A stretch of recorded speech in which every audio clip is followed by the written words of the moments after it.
Hello punaise, ça commence bien. Non, c'est Frankso du futur au montage, voilà. C'était juste pour vous dire que c'est un épisode extrêmement scénarisé, voilà, même un peu trop. Et du coup, j'ai voulu beaucoup raccourcir les trucs, les dialogues et tout, mais pas trop quand même pour que vous puissiez quand même tout comprendre, etc. Donc vraiment, si vous n'aimez pas l'histoire de Genshin, évitez de regarder cette vidéo, voilà. J'ai quand même essayé de mettre un peu de fun un peu partout, mais voilà, vraiment cet épisode est vraiment très axé sur l'histoire de Genshin. Je voulais juste vous prévenir, voilà, la vidéo est quand même assez fun parfois, pas tout le temps. Voilà, c'est extrêmement vendeur, hein, je sais. Bref, voilà, je vous souhaite une bonne vidéo, des bisous, et puis bonne pipe au miel à tout le monde. La dernière fois, on avait fait 68 invocations, et du coup, je me suis dit, je vais invoquer en off, parce que je voulais avancer les invocations, sauf que j'ai eu Shaska en off. Donc j'ai quand même enregistré le moment où je l'ai eu, mais ce sera pas en live, voilà. Alors là, j'ai préféré accélérer le truc, hein, puisque c'était pas intéressant, mais j'aurais pu l'ellipser, hein, mais j'ai décidé de pas le faire, parce que déjà, je vais vous dire ce que j'ai fait pendant l'accéléré, même si vous le voyez, mais c'est juste que j'améliore un peu tous mes persos, voilà. Et aussi, c'était pour vous raconter qu'il y avait un pigeon, en fait, et il avait traversé la rue, mais j'ai pas compris pourquoi, après, il y avait un phoque qui était venu au bord de la fenêtre. Mais voilà, c'était juste pour vous raconter cette petite anecdote, et je vous souhaite une bonne vidéo, pout.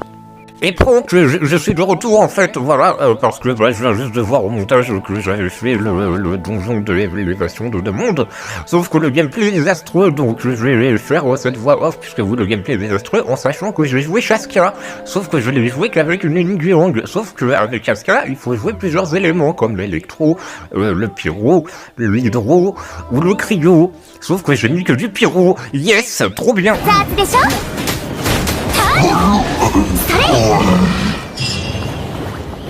Et voilà, c'est la win, donc du coup voilà, j'avais déjà essayé en off, tout quoi. Et le pire, c'est que j'en suis pas peu fier d'avoir joué seulement Ningguang avec Shaska, alors qu'il faut plusieurs personnages avec des éléments différents, voilà, compatibles avec Shaska. Bref, on va continuer l'histoire avec Kiki, etc. Bisous. Donc, on lui dit qu'on n'a pas trouvé sa coco-chèvre, voilà, on lui demande pourquoi elle le voulait, cette coco-chèvre. Elle nous répond que c'est pour son lait de coco, son lait de coco. Oui, forcément qu'après on lui brise ses rêves pour lui dire que le lait de coco, ça vient des noix de coco, pas de chèvre qui fait du coco. Et ensuite il y a Baizou qui se ramène, voilà, le patron du cottage Boubou, voilà, il se ramène et il nous dit, tiens, je vous l'offre votre enfant, mais pour 3 millions, voilà. Et Zhongli, même là, il se dit que il va peut-être devoir prendre la carte gold, hein, effectivement. Mais ça va, il y a Tartaglia qui l'a la carte gold, voilà. Il l'achète avec du lait en réalité, mais chut, on va dire que c'est la carte gold, voilà, la fameuse, celle qui te permet d'acheter un yacht à plus de 300 millions et je ne sais pas combien de centimes. Et d'ailleurs, il y avait aussi Tartaglia qui se foutait de nous, voilà, pour le coco chèvre, voilà.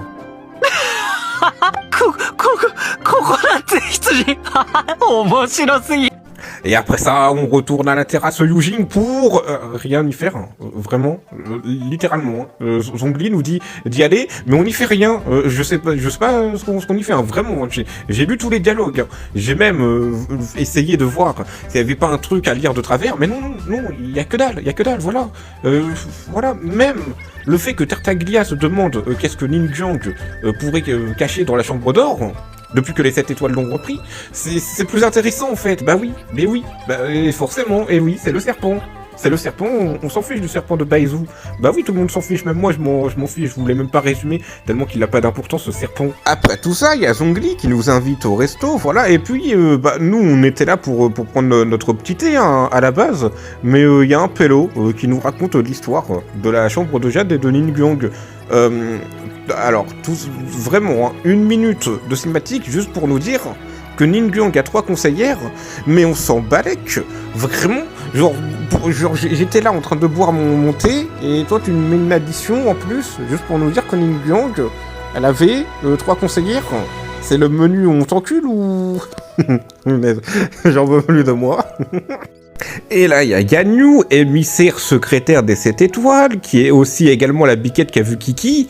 Elle se ramène et elle nous livre une lettre d'invitation en sa qualité de merguez.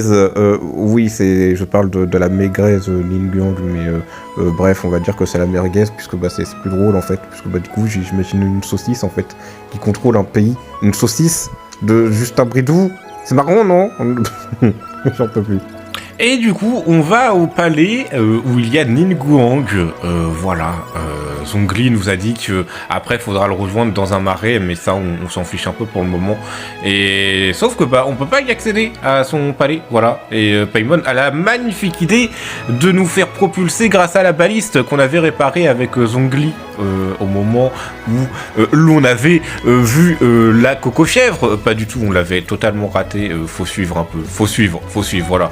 Donc on va voir les milites, sauf que les milites vont nous attaquer. Une fois qu'ils nous ont attaqués, il y a Keking qui arrive et qui nous raconte sa vie. C'est inintéressant, on se fait chier. Non mais je vous jure, même vous raconter ce qu'est un consultant data, c'est plus intéressant, hein. Et est-ce que vous avez envie de ça? Bah non, je crois pas, non. Et donc voilà, Keking des 7 étoiles, on l'appelle aussi la Lyotte. Elle nous explique que les adeptes et les 7 étoiles sont en conflit. Voilà, un peu comme les conflits de canard. Mais bref, sauf que canard, c'est pas... Keking n'est pas un canard, mais une véritable guenon. Bref, Keking, elle nous fait savoir qu'elle ne respecte ni les archons ni les adeptes à leur choix, etc. Mais que Ning Guang ne partage pas son point de vue à Keking parce que elles sont pas lesbiennes, je pense. Mais bref, ça c'est que ma théorie, ça. Et donc elle nous raconte sa vie, elle nous dit comment accéder au pavillon de Ning Guang, voilà. Et du coup, Paimon a la magnifique idée de nous rajouter la quête secondaire de devoir faire un cadeau à Ning Guang. Donc, on va lui faire de la nourriture. Et pour de la nourriture, il nous faut quoi? Il nous faut une boîte cadeau. Oh, quel hasard! On tombe pile sur un PNJ qui va nous sauver de cette situation, puisqu'il va nous dire où trouver d'une magnifique boîte pour donner ça à Ning Guang. Voilà, avec la magnifique nourriture. Mais je crois qu'au final, on donne même pas de la nourriture, on va donner un collier, et puis voilà quoi, trop bien les colliers. À ne pas confondre avec l'écolière. Et oui, lol, trop drôle. J'adore ma vie. J'adore l'humour en fait. Et donc après avoir fait un cadeau inutile au passage à Ning Guang, elle nous explique qu'elle nous observe depuis qu'on est arrivé à Liyue, voilà, qu'on l'intéresse, qu'elle veut notre nouille, voilà, depuis le début en fait. Elle veut qu'on lui smatch son magnifique popotin, voilà, ça va se terminer en partouze.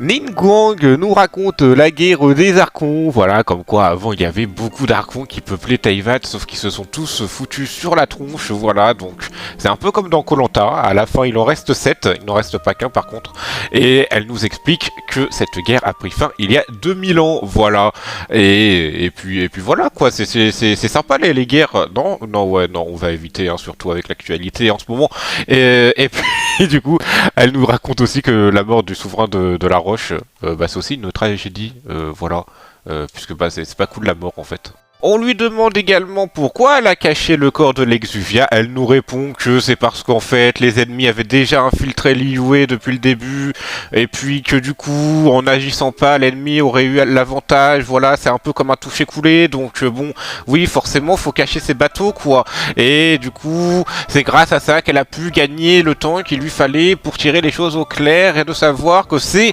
Tartaglia le méchant. Oh, quelle tragédie! Oh mon dieu, Batman, tu m'as touché les fesses.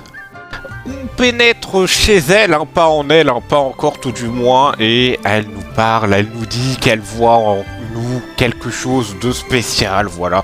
On est l'élu de la prophétie, voilà, car on est les meilleurs héros du monde, hein. On sait faire des pizzas et on sait faire surtout des magnifiques cadeaux, voilà, c'est ça qui fait qu'on est vraiment spécial. Elle voudrait qu'on lui fasse confiance, voilà. Bon, bah écoute, confiance accordée, hein, lol, trop drôle, la MDR, trop, ouais, bref. Et vous allez voir que Ningguang, elle va nous apprendre beaucoup de choses en fait, que les Fatui nous propagent des rumeurs. Bah en fait ça on le savait déjà. Que Keqing pense que le temps des adeptes est révolu. Bon bah ça on le savait déjà aussi. Et que l'organisation du rituel avantageait les 7 étoiles. Bon bah ça on le savait aussi. Et que c'est le caca grosso merdo. Bon bah ça aussi on le savait du coup. C'est la carte, c'est la carte au trésor en fait. Ouais, j'interviens même pour ne pas faire de résumé. Et alors, qu'est-ce que tu vas faire?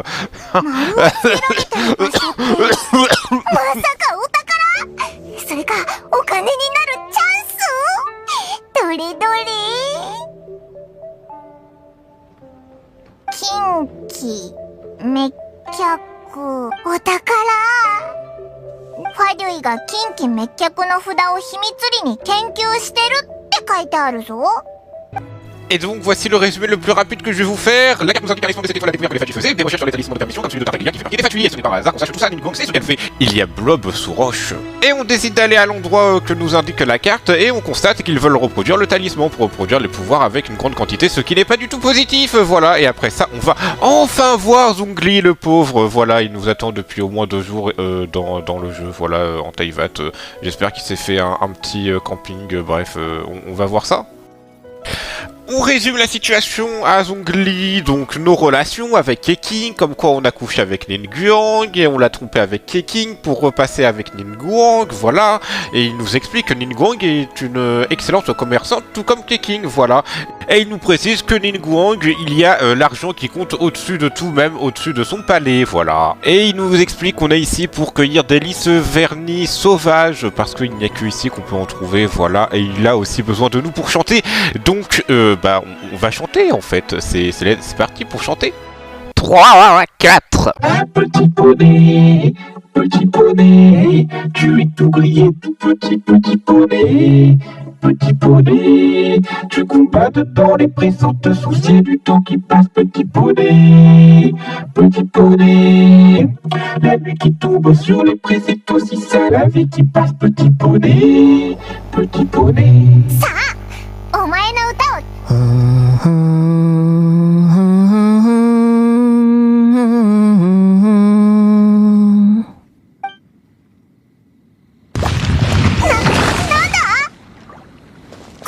Et je me débrouille carrément mieux sur le jeu que dans la vraie vie en termes de chant.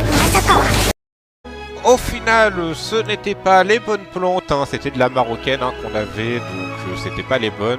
Y a Gagnou qui se ramène, voilà, elle nous dit qu'elle était là de passage pour profiter des fleurs, car la terrasse publique est trop douloureuse pour elle, que bah, c'est ici que le souverain de la Roche est mort, donc bon, ça lui titille l'entrejambe, j'en sais rien de ce que je raconte moi.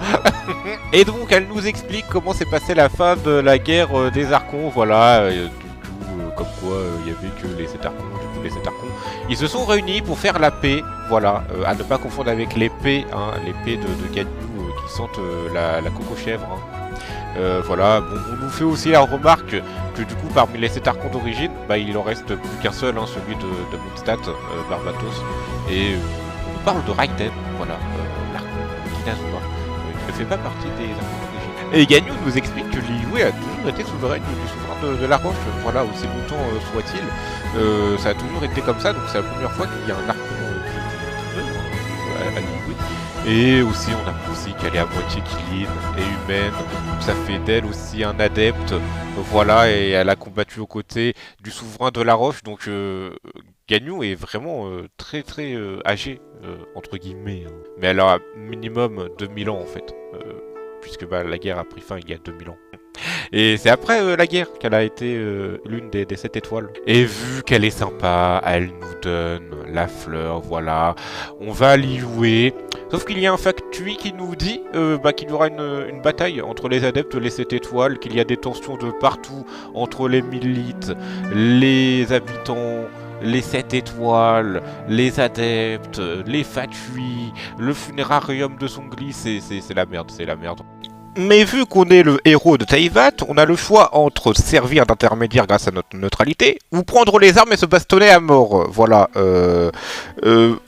Donc on a choisi de se battre à mort, mais pas contre eux. On a choisi de se battre à mort contre Tartaglia, puisque bon, il vaut mieux désamorcer une bombe que de limiter les dégâts de la bombe, comme le dirait Zongli. Et vu que l'on sait où se trouve Tartaglia, hein, puisque bon, il ne peut être qu'à la Chambre d'Or, vu que c'est ici qu'il y a l'Exuvia, qu'il y a tout en fait, il y a tout dans la Chambre d'Or, donc on y va, et puis on va lui péter son petit boule, puisque bah, je le trouve un peu sexy moi en fait.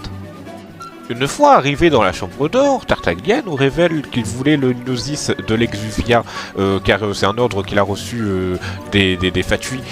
Et il explique aussi qu'il est devenu exécuteur pour combattre des adversaires puissants. Voilà, c'est juste ça sa raison de vivre.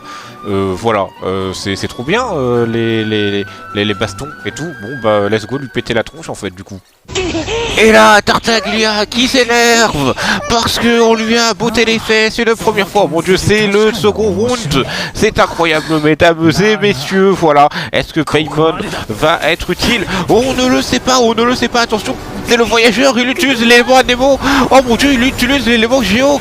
Oh mon dieu, il utilise le double élément. La fameuse doublette du léopard cendré. Ça n'a aucun sens. Oh là là, attention, attention, Tartaglia, il veut essayer de prendre le Gnosis. C'est incroyable, mais en fait, retournement de situation, c'est nous qui l'avons. Et oui, il est méchant du coup. Oh mon dieu, il utilise la foudre, c'est incroyable, et oui, je vous ai spoilé que c'était nous qui avions le truc en nous. Oh mon dieu, y a rien, c'est comme mon humour, mesdames et messieurs. Oh là là, c'est un combat incroyable. Philippe, faudrait peut-être que je pense à changer de métier moi, puisque bon, c'est vrai que ça paye pas mes impôts ça en fait, c'est en intermittence en fait. C'est un peu compliqué à expliquer, mais c'est en semaine A j'ai ça, et en semaine B je suis dresseur de aquaponie en fait, c'est un peu moins expliqué.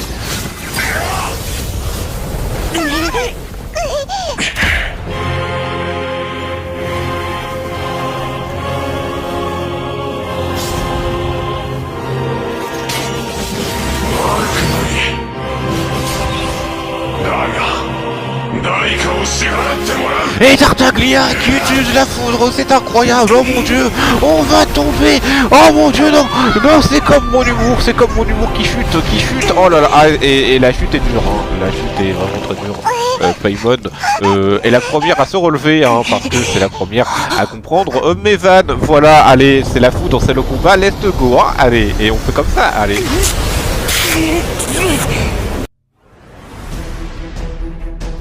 Je profite de cet instant pour vous dire que si vous aimez cette vidéo, vous pouvez vous abonner, voilà, et parce que bah il y a des blagues nulles, comme la blague de Toto qui rencontre un jaguar et il lui suce la... Bon, ok, c'est peut-être pas la meilleure des blagues, mais voilà, et sinon la musique est vraiment cool, voilà, la musique que vous entendez c'est la musique du boss en arrière-plan, bref. Voilà, je vous fais plein de bisous et puis à la prochaine voix off qui sera dans quelques secondes. Après s'être fait battu, Tartaglia s'aperçoit que c'est pas nous qui avons le Gnosis et qu'il a jamais été dans l'Exuvia, que le souverain de la roche n'a jamais été mort, tout n'est que mensonge, sauf que Paimon est enceinte d'une clé à molette, ça c'est vrai ça. On s'aperçoit que notre puissance augmente de jour en jour grâce à notre entraînement. Il veut réveiller un dieu millénaire, le dieu des vortex Hortel, et pour ça il va chercher sa petite lance dans la flotte, et il fait ça parce qu'il pense que nous et l'Archon Géo, on va pas laisser Liyue se faire détruire par le dieu, et vu qu'il veut le Gnosis et que du coup c'est l'Archon Géo qui l'a, et bien ça l'arrange de faire ça en fait. Grâce aux talismans réunis qu'ils ont fait via leurs expériences et aussi un petit peu grâce au pouvoir du scénario, il va pouvoir briser le sceau qui retenait le dieu. Et il fait ça parce qu'il pense que nous et l'Archon Géo, on va pas le laisser faire tout détruire Liyue en fait, et c'est normal. Et vu que du coup c'est l'Archon Géo qui a le Gnosis, et bien vous comprenez le rapprochement.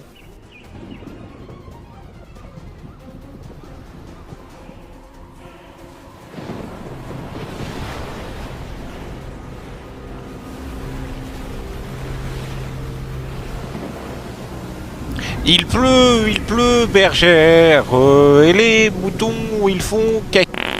Non, c'est pas ça la musique. Non, la chanson, non, non. Je sais pas, je demande, hein. Et j'ai failli faire un bruit de camion poubelle quand la chambre de Jade arrivait, mais je me suis abstenu. 上の人と一緒に歴史するつもりなら俺は止めないけど。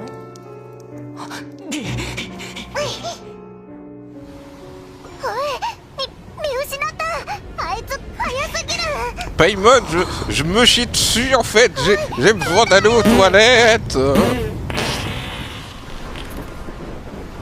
Bip, bip, bip, bip, bip.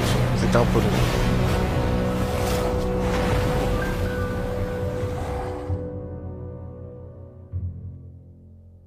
Et là, les adeptes et les 7 étoiles se réunissent, tels les Avengers, voilà. Et puis on va utiliser la baliste pour battre ce dieu. Oh mon dieu, c'est incroyable. Et nous, dans l'histoire, nous, on est un peu le héros BG, quoi. On est un peu le Captain America, quoi. Enfin, ça me paraît logique. On compte sur nous du coup pour protéger la baliste, voilà, et aussi on va protéger le pouvoir du scénario puisque sans nous il ne tient pas, hein, bien sûr, voilà, on est un peu le Deadpool. En fait on est à peu près tous les héros des Avengers en même temps. Enfin, Deadpool c'est pas un Avengers, mais bref, vous avez compris. Et Antonin, tu te calmes, d'accord, c'est bon, là-haut et haut, haut et d'abord. J'ai craqué. Et là, le Bombi qui utilise la baliste avec le méga giga laser de la mort qui tue, mais le dieu ressuscite et détruit la baliste. Oh mon dieu, c'est un retournement de situation. Jean-Pierre, on n'a jamais vu ça, voilà. Et à la fin, on se dit, bah tiens, on va faire kamikaze en fait, hein, et on va sacrifier la chambre de Jade. Lol, c'est la chambre d'or, la chambre de Jade, la chambre de Jade, mais c'est qui Jade, en fait? Pour finir cette histoire, tout le monde fait la paix, se renifle le cul, que les protecteurs et les protégés doivent éviter de se diviser, tout comme avec le peuple de l'ancien Archon Anemo et les 4 vents. On s'en fiche de la dernière anecdote, mais le fait que tout le monde fasse la paix et se renifle le cul, ça c'est vrai. Voilà, et puis tout le monde se dit que les temps ont changé, et voilà. Mais il manque un truc dans cette histoire. On va peut-être voir Zhongli pour savoir ce qu'il en est de l'Archon Géo au funérarium. Donc là, on va au funérarium, on nous dit qu'il n'y est pas, qu'il a mangé pizza. Après sa pizza, il est parti à la banque pour faire un emprunt crédit avec la carte Gold. Sauf que là, on voit qui? On voit quoi? On voit de l'argent, mais ça on s'en fiche. Mais on voit surtout Signora, Tartaglia et Zhongli dans la même pièce au calme. Ah oui, non mais d'accord, non mais c'est comme si on voyait... ouais, je sais pas, en fait, j'ai pas vraiment de métaphore. On apprend que Zhongli, le souverain de la Roche, avait un contrat avec Signora, du coup il donne son Gnosis à la Tsarine, du coup, puisque bah s'il le donne à Signora, il le donne à la Tsarine. Et oui, c'est bien Zhongli qui s'avère être le souverain de la Roche, et c'est donc lui qui a plus de 6000 ans aussi, et qui connaît tout le monde, voilà, qui a été là aux fondations de Liyue avec les adeptes il y a 3700 ans, etc.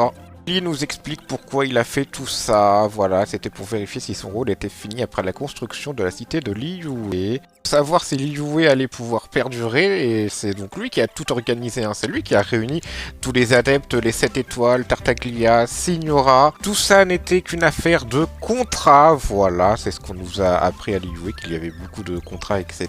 C'est un petit peu ironique au final. Ce contrat se finit donc avec Zhongli qui donne le Gnosis, hein, qui a le plus de valeur, objectivement parlant, mais vu que pour Zhongli ça n'a plus aucune valeur, il le donne, et en échange Signora a donné quelque chose, on ne sait pas quoi, mais il nous a dit qu'on saura ça plus tard dans notre aventure. Et qu'il n'aurait jamais signé ce contrat si cette chose en question que Signora a donnée n'en valait pas la peine, il aurait jamais fait ce contrat. Et bien sûr, si Liyue, toute la situation à Liyue se serait mal passée, il aurait pu facilement régler toute la situation Zhongli, mais il n'a pas eu besoin car tout s'est bien passé. Amen, c'est la cérémonie du souverain de la Roche. Si vous voulez déposer une offrande, allez au buisson à gauche et veuillez pisser dessus pendant 5,7 secondes à pied joint. Puis, une fois cela fait, rentrez chez vous à un moment donné, puisque j'ai la flemme en fait là. Puis du coup, il y a Keking qui se ramène et qui nous dit « Tiens, on va vous donner ce que vous voulez, Paimon et toi !» Et du coup, bon, je vais pas aller dans les détails, mais bon, la Ganyu, la Ningang et la petite Keking, voilà, hein, allez, vous avez compris ce que je voulais dire, hein, ça, bah oui, bah bien sûr que le canapé, il suffisait pas, hein, le lit, il a tout pété, d'un coup sec et franc. Amen, je n'avais pas fini mon message. Notre contrat qui nous unissait, notre cité l'Archon, prend fin pour mettre un nouveau contrat, celui des waifus. Encore un résumé, mais je veux que vous compreniez tout. Donc Zhongli ne vit plus en tant que Archon, mais en tant que mortel. Du coup, il n'utilise plus son Gnosis pour créer l'argent, puisqu'il ne l'a plus, en sachant que le Gnosis renforce le pouvoir de l'Archon Géo, du coup, celui qui l'avait. Et vu que son pouvoir, c'était de créer l'argent, eh bien, voilà, ça embête un peu tout le monde, puisque on va plus pouvoir créer de Moras pour l'instant. Et c'est pour ça qu'il n'en avait pas, c'était pour s'entraîner à vivre comme un mortel, d'ailleurs. Notre prochaine destination est donc à Inazuma, mais les portes de l'île ont fermé sous l'ordre de l'Archon Electro Baal, plus connu sous le nom de Raiden, qui occupe la place de Shogun. On l'appelle donc la Shogun Raiden.